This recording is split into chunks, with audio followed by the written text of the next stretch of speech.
Morning. Hopefully it doesn't rain too much today. Everything is very wet and soggy, so we really could use a break. Welcoming party.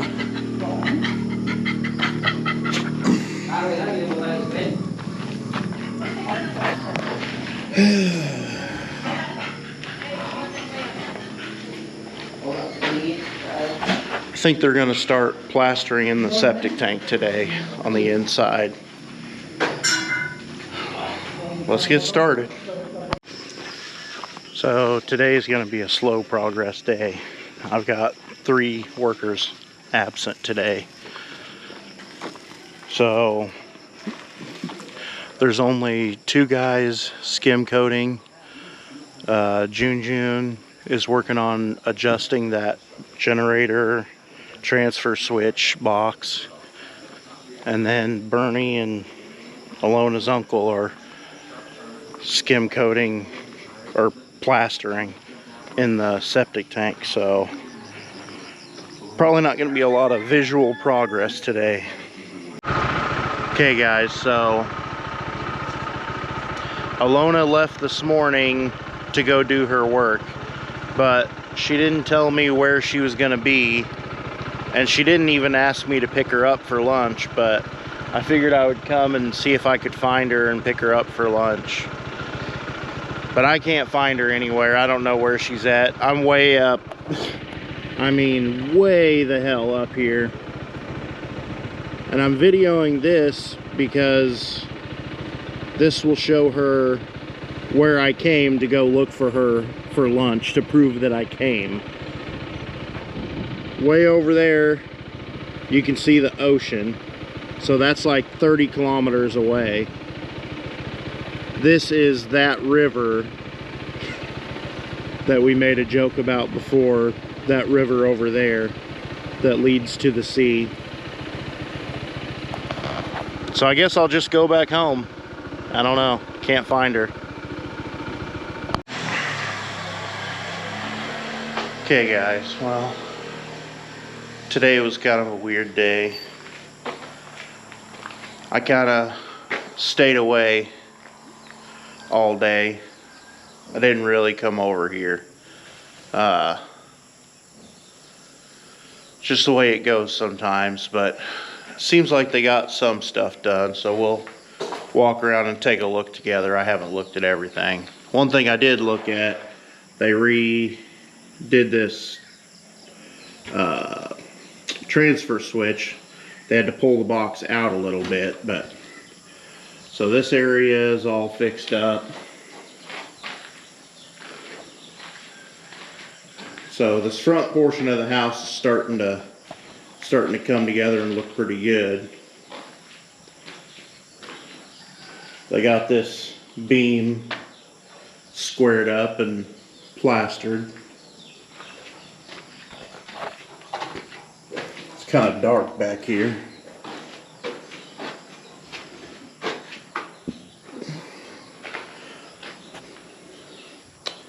I guess Richie got this wall done.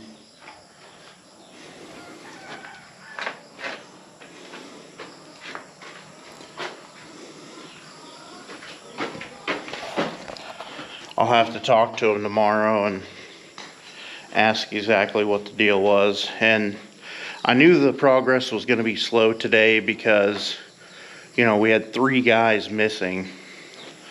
So, you know, the guys that were doing the plastering would have to come out here and mix their own cement and carry it back and forth by themselves and everything. So I knew it was going to slow down quite a bit. That's one reason why I just stayed away today, because I knew I would get kind of irritated at the speed, but at the same time I understand it, so it's best for me to just avoid that situation altogether, probably.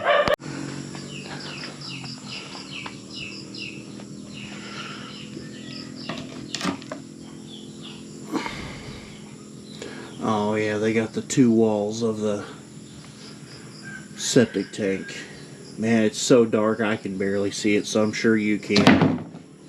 But that wall and this wall have been plastered.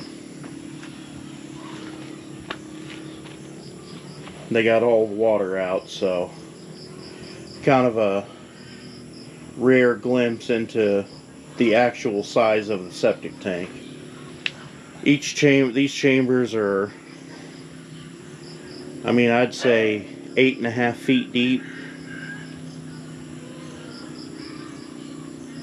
Maybe even 9 feet. Probably 8 feet deep below the pipe.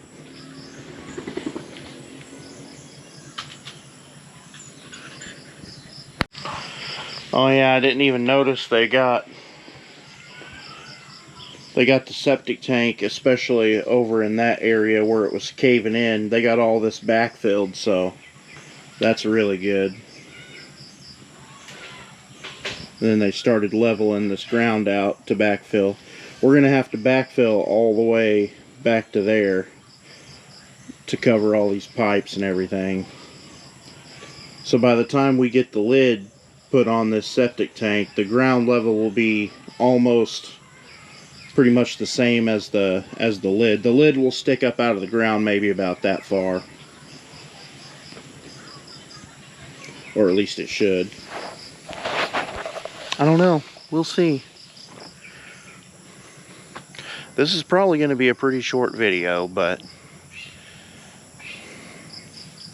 it is what it is. And when you upload every single day, sometimes you just, you know, show what happened that day, and that's about it.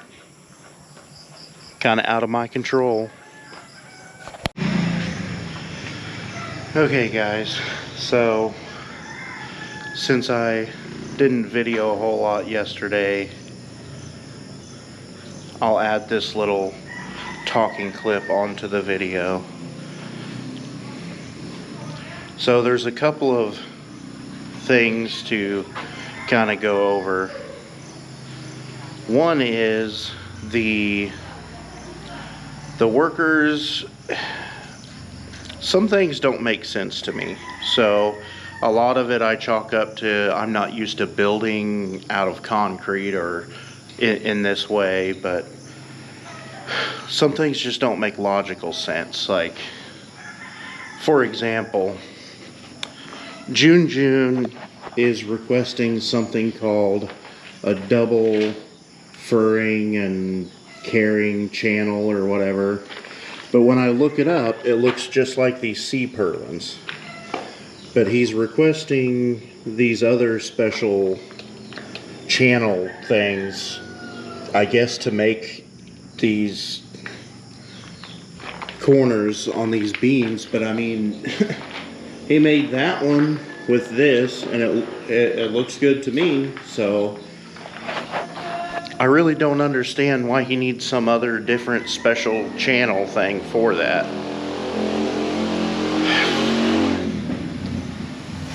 And the part of it that doesn't make sense is, like, when I didn't have this pole, he was saying that they'll just take a stick and whittle it down and, like, use a stick for a handle. Like, they're willing to do all these crazy things, like in weird ways, you know, hand saw lumber instead of using a power saw, and like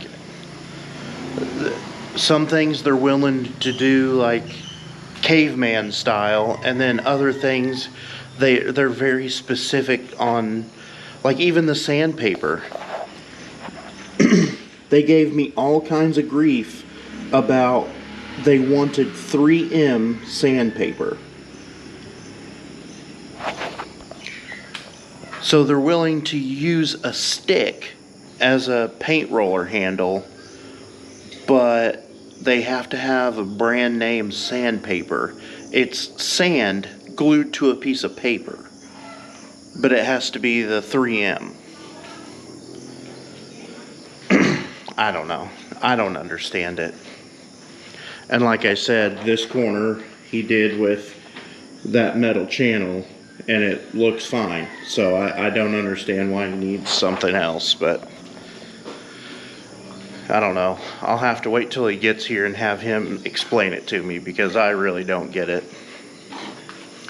And then the other thing I wanted to talk about was a comment, or several comments. People have tried to give me ideas on, raising pigs or raising goats and things like that. And I mean, I appreciate it and all that. And with the goat thing, it piqued my curiosity a little bit. So I didn't dismiss it immediately. I went to Alona and I asked her about goats. And I Googled it and looked it up, and there are some breeds, especially purebred boar goats here in the Philippines that are being sold for 100,000 pesos. The problem is, that's not here. That's other places in the Philippines that's far away from here. So even Google will say that goats are sold in the Philippines from 270 to 310 pesos per kilogram. Now that's the same, if not more, than pigs. So that's not really going to happen. How do you know how much people pay for goats here? Goat? Yes, goats. 4K, 4,000. For a full-grown goat. Okay, yeah. 4,000 pesos, so about $75 for a full-grown goat. So in other areas of the Philippines, they're selling, especially there's a purebred boar goat breed that they're selling for 100,000 pesos. But that's not here. People here are not going to pay that. No. So that's one of the issues, is the area that I'm at. These things that work in other areas of the Philippines are not going to work here because of, the people who live here. The people who I would be selling to have no money.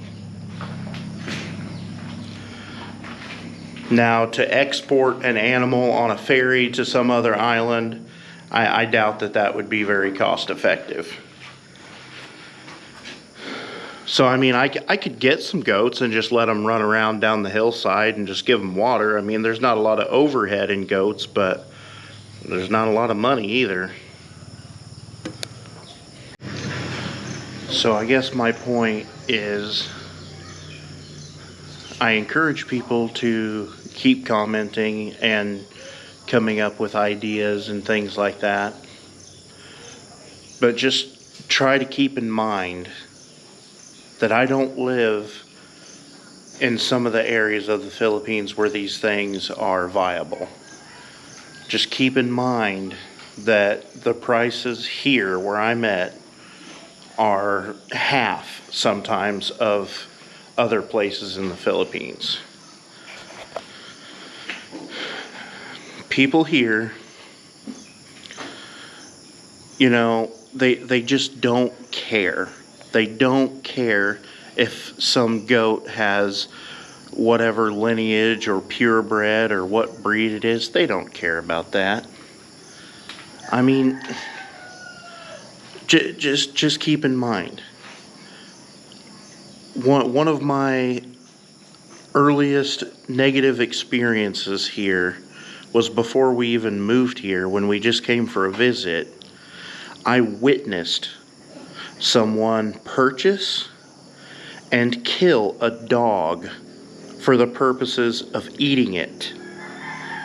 Okay, so do people here care about the breed of a goat where they're willing to pay 50,000 pesos or 100,000 pesos for some goat? No, they don't care. If they're willing to eat a dog, they don't care about what breed the goat is. So just kind of keep those things in mind when you're commenting ideas. But if you do have a good idea, I always listen and I always research it. I guess that's going to be it for today. I'll see you tomorrow.